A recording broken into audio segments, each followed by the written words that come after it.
Recording by Magahiya music Manpur block गए। अरे बाबू इतने लेट कर मी गए आवे में बताओ तो हम कखनी से तोर इंतजार करत हलियो। अरे की कहियो टेम्पो जाम में फंस ना गेलियो हाल आवेंगे ये हाथा में का तो लब देखियो लिखियो हाय शादी के कार्ड के करेंगे हमारा बाबू। हाय बापा तू शादी करे थी गे और हमार की में थी गे हाय अरे हमार की बेटे के बताओ ना 10 साल से थोड़ा से प्यार करे थी सोना सोना बाबू ने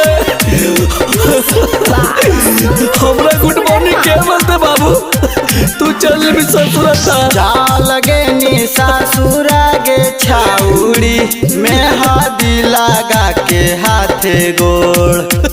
जा लगे नी सासुरा गे छाउड़ी में हादी लगा के हाथे गोड़ ता वीडियो वायरल हमें करवा देतो तोरा भतरा छौड़ी छोड़ ता वीडियो वायरल हमें करवा देतो तोरा भतरा छौड़ी छोड़ गुका हौकार जवागे छाउड़ी गिरा कौआ खिया से लोर गुका हौकार जवागे छाउड़ी गिरा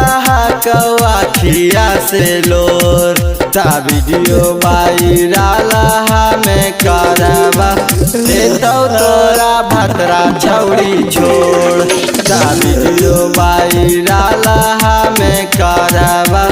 देतो तोरा भतरा छौड़ी छोड़। बाबू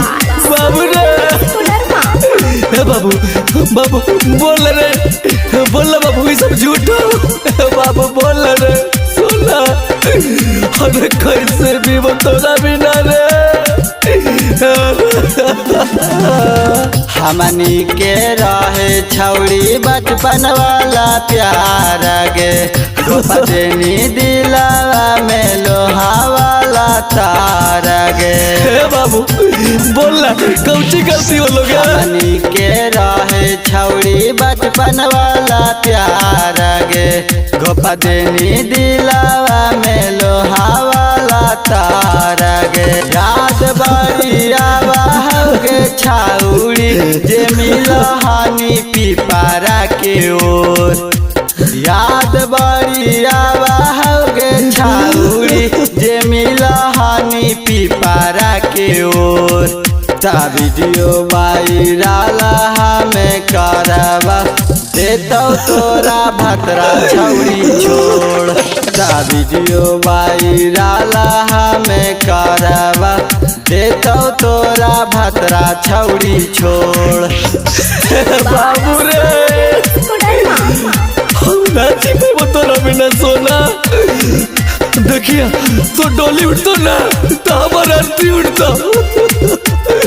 तोर क्रिया काके कह दू हम अपन जान दे देबो। अनुराग बिहारी के ना मानो ही तू बाती आगे बिटही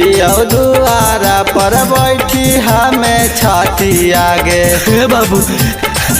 बोल रे अनुराग बिहारी के ना मानो ही तू बाती आगे बिटही दुआरा पर बैठी हमें छाती आगे पावा तो बाजड़वागे छाउड़ी जेलने हमारा से मुँह मोड़ पावा तो बाजड़वागे छाउड़ी जेलने हमारा से मुँह मोड़ ता वीडियो वायरल हमें करवा देतो तोरा भतरा छौड़ी छोड़ ता वीडियो वायरल हमें करवा देतो तोरा भतरा छौड़ी छोड़। बाबू हमरा छोड़ के मत छोड़।